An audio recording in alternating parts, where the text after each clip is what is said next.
Hello all, welcome to Gurukul CAT 100 series, a series designed to take you from your study room to your corporate boardroom. I am Deepak Nemani and this is Daily Quant with Deepak.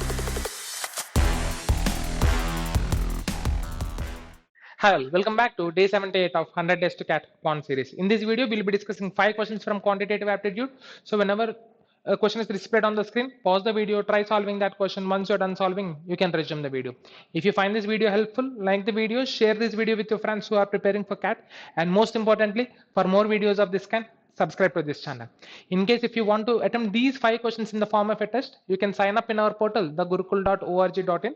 The link is provided in the description below. So once you sign up, you'll get a course called 100 days race to CAT, in which there will be 3 sections: quant, LRDI and VARC. We will be uploading 100 tests in each section, so that if you're a serious CAT 25 aspirant, you cannot afford missing this test. And without any further delay, let's get started with the first question. Now coming to the first question, if log y base x square plus log x base y square is equal to 1 and y is equal to x square minus 30, then the value of x square plus y square is, right? So we are given with log y to base x square, so that I can write this as log y by log x square plus log x by log y square. Now this is given to be 1. Now we know that log x power n is nothing but n log x. So we have log x square. I can write that as 2 log x. So this will be log y by 2 log x plus this will be log x by 2 log y. Alright, and this is given to be 1. Now let me take LCM. The LCM would be 2 into log x into log y. Then what do we have? So we have log y into log y whole square plus log x into log x whole square is equal to 1. Right. Now shifting this denominator to left hand side, we'll be having log y whole square plus log x whole square is equal to 2 into log x into log y. Now a square plus b square is equal to 2ab. Now let me shift this 2ab to left hand side. So that would be log y whole square plus log x whole square minus 2 log x log y is equal to 0. So we have a square plus b square minus 2ab is equal to 0. Now what is a square plus b square minus 2ab? A minus b whole square, expansion of a minus b whole square. So this is nothing but log y minus log x whole square, and this is equal to 0. Now when will this be equal to 0? When log y is equal to log x, right? So this implies log y is equal to log x. Now if log y is equal to log x, we can imply that y is equal to x. So from this we have y is equal to x. Right? Now to find the values of x and y, we are also given with one more equation, a quadratic equation, y is equal to x square minus 30. Now since we have y is equal to x, let me substitute the value of y as x there. So you have x is equal to x square minus 30. So this becomes x square. Shifting this x to right hand side, that will become minus x. So x square minus x minus 30 is equal to 0. Right? Now the product of two numbers should be minus 30 and sum should be minus 1. Right? So what are the numbers? Minus 6 and 5. Right? So this is nothing but x minus 6x plus 5x minus 30 is equal to 0. Now this can be factorized as x minus 6 into x plus 5 is equal to 0. Then what do we have? Now for product of x minus 6 and x plus 5 should be 0. Either x has to be 6 or x should be minus 5. Right. Now my question is, can the value of x be negative? Can x take value of minus 5? No. Right. So we have logarithms only for positive numbers. So x cannot take the value minus 5. So we have only one value for x, which is 6. Right. Now if x is equal to 6, since y is equal to x, y is also equal to 6. Now what was asked? We are asked to find the value of expression x square plus y square. 6 square plus 6 square, 36. 36 into 2, 72 should be the answer to this question.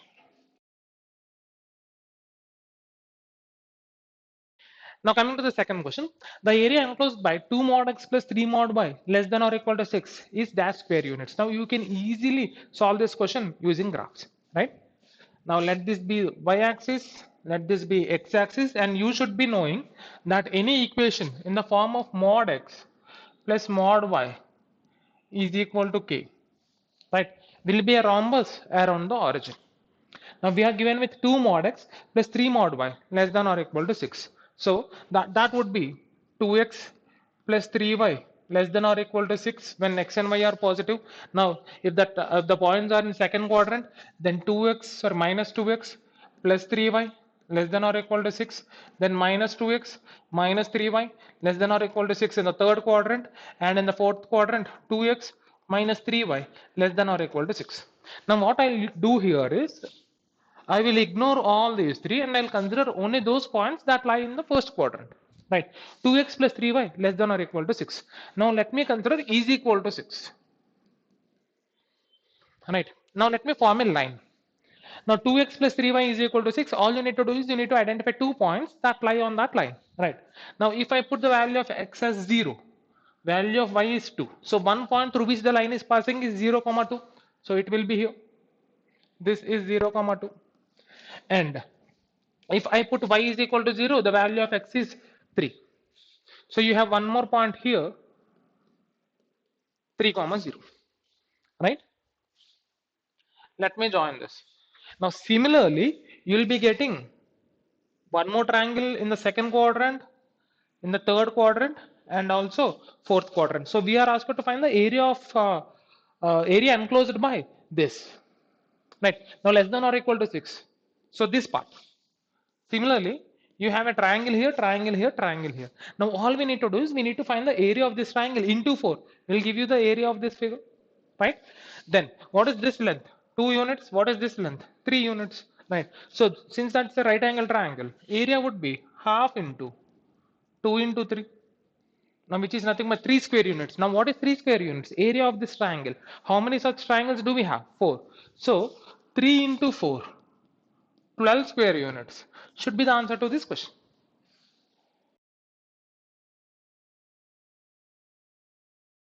Now coming to the third question, the number of triangles that can be formed by choosing points from 7 points on a line and 5 points on another parallel line is. So we have set of 2 parallel lines, one line having 7 points. So 1, 2, 3, 4, 5, 6, 7.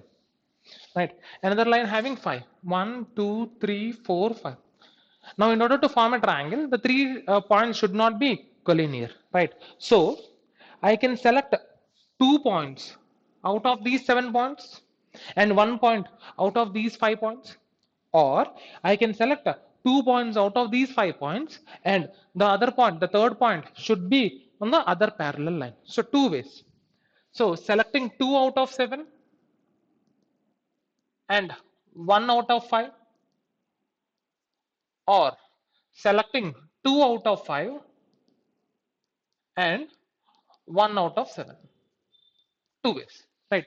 Now if I consider this 2 out of 7, so from 7 I need to select 2, 7C2, and from 5 I need to select 1, 5C1, done. Or means plus 2 out of 5, from 5 I will be selecting 2, 5C2 into 1 out of 7, from 7 I will be selecting 1. Now what is the value of 7C2? 7 into 6 by 2 into 5C1, 5, plus 5C2, 5 into 4 by 2 into 7C1, 7. Right. Now this is 3. 7 3 is 21. 21 into 5 is 105, plus 2, 5 into 2, 10. 10 into 7, 70. So in total, there would be 175 triangles. Now coming to the fourth question. Arna purchases a certain number of apples for rupees 20 each and a certain number of mangoes for rupees 25 each. If she sells all the apples at 10% profit and all the mangoes at 20% loss, overall she makes neither profit nor loss. Instead, if she sells all apples at 20% loss and all the mangoes at 10% profit, Overall, she makes a loss of rupees 150.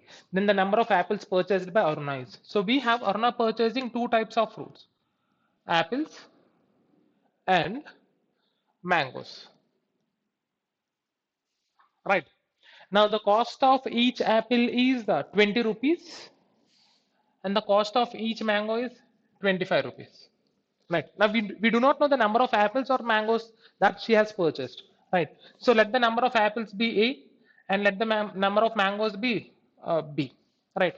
So the total cost incurred by Aruna to purchase A apples and B mangoes would be, now this would be 20A and 25B. Right. Now this is the total cost price of all the fruits that Aruna has purchased. Now what? If she sells all apples at 10% profit, right? So 10% of 22 rupees. So the selling price would be 22A. And all mangoes at 20% plus. Now what is 20% of 25? 5, right? 5 rupees loss. So that would be 20B. Then there is no profit, no loss, right? So your selling price or your revenue should be same as your expenditure, right? So this is 20A plus 25B, done. Right. Now shifting 20A to left hand side, you'll be having 2A and 20B to right hand side. Sorry, you'll be having a 5B, or A by B is equal to 5 by 2. Now what do we get? We get the number of ratio of number of apples to mangoes, right? So let me consider the number of apples to be 5x and number of mangoes would be 2x. Done. Right. Then what? If she sells all the apples at 20% loss and all the mangoes at 10% profit, overall she makes a loss of rupees 150. Right. Now, if she had sold apples at 20% loss, now what would be the selling price of each apple? 16 rupees. Now 16 into 5x plus mangoes at 10% profit. 10% is 2.5, right? So 25 plus 2.5, 27.5 into 2x, right? Then this is 150 rupees less than the cost price, or plus loss is equal to, now what is the cost price? 20A plus 25B. Now substitute the value of A as 5x. Now 20 into 5x plus 25 into 2x. Now 150. Now on the left hand side we have 150. Now let me keep 150 on the left hand side and shift all other terms to right hand side. Now 20 into 5x minus 16 into 5x. So you'll be having 4 into 5x, right? Now 25 into 2x minus 27.5 into 2x minus 2.5 into 2x. Now that should be equal to 150. Now what is 4 into 5x? 20x minus 2.5 into 2x, 5x. Now this should be equal to 150. Now 20x minus 5x is 15x. 15x is equal to 150, or the value of x is equal to 10. Right. Now we have the value of x. Now what was asked? We are asked to find the number of apples purchased by Aruna. So we have assumed that the number of apples purchased by Aruna to be 5x. So 5 into 10, 50 should be the answer to this question. Now coming to the fifth question, given that f of x is equal to mod x plus 2 mod x minus 1 plus mod x minus 2 plus mod x minus 4 plus mod x minus 6 plus 2 mod x minus 10, x belongs to minus infinite to infinite, the minimum value of f of x is, right? Now we have f of x is equal to mod, I will be writing this as x minus 0 plus mod x minus 1, sorry, 2 into mod x minus 1 plus mod x minus 2 plus mod x minus 4 plus mod x minus 6 plus 2 into mod x minus 10. Now all I do is I'll be erasing this 2 and 2 here, and I'll be writing mod x minus 1 plus mod x minus 10, right? Now, instead of 2 into mod x minus 1, now we have mod x minus 1 plus mod x minus 1 here, right? Now let's try to find the minimum value of this mod x minus 1 plus mod x minus 10. Now, in order to do that, I want you guys to understand the distance concept. Now, let this be the starting point A, let this be B, let this be C. Now, if I tell you that the distance between A and B is 100 kilometers, and distance between A and C is 150 kilometers, and if I ask you what is the distance between B and C, 50 kilometers. Now how did you get 50? 150 minus 100, or that is nothing but mod AB minus AC. Now difference between these two is nothing but the distance between B and C, right? Now similar logic can be applied to solve questions on modulus, right? Now here this is 1, this is 10, right? Now what is mod x minus 1? Distance between x and 1, and mod x minus 10, distance between x and 10, right? Now x can be anywhere. Now x can be less than 1. Now let me consider x here. Now x minus 1 is nothing but this distance, and x minus 10 is nothing but this distance. Now if you add these two, right, now you can see that this part is there in both the distances, right? So that means the value will be more, right? So you won't be getting the minimum value of mod x minus 1 plus mod x minus 10 when you consider the value of x less than 1. Now similarly, if I consider x greater than 10, now what is mod x minus 10? Distance between x and 10, this part, and mod x minus 1, this part. Now if you observe, this is overlapping in both the cases, right? So you will not be getting minimum value here. Now first I want you guys to identify where should x lie so that the sum of the distances is a minimum, right? Now in order to have sum of the distances to be minimum, x should be between 1 and 10. For example, let me consider x here, right? Now the distance between x and 1 is this, the difference between, sorry, the distance between x and 10 is this. No overlap, right? So in order to find the minimum values of mod x minus a plus mod x minus b, you should ensure that there is no overlap or there is minimum overlap, right? Now what is the sum of these two distances? Distance between 1 and 10, which is nothing but 9, right? So the minimum value of mod x minus 1 plus mod x minus 10 is 9, right? Now similarly, let's try to find the minimum value of distances or sum of the distances of x from 0, 1, 2, 4, 6 and 10, right? Same. So we have 0 here, we have 1, we have 2, we have 4, we have 6 and we have 10, right? So for the sum of the distances to be minimum, x should lie between 0 and 10, and for that to be minimum, the overlaps should be less, right? Now in order to have overlaps to be less, right, now let us consider x to be midpoint. Let me consider 4, right? I'll be considering the value of x as 4 because if I place x as 4 here, this becomes 0, right? And there will be minimum overlaps, right? So if I replace the value of x with 4, so you have 4 plus 3 plus 2 plus 0 plus 2 plus, sorry, 6. So 6 plus 2 is 8, 8 plus 2 is 10, 10 plus 7 is 17. So 17 plus 9, 26 should be the answer to this question. Hope you enjoyed learning from today's session. This series is designed to help you with your CAT preparation and practice daily. We are with you in this journey. To watch the next video, click here.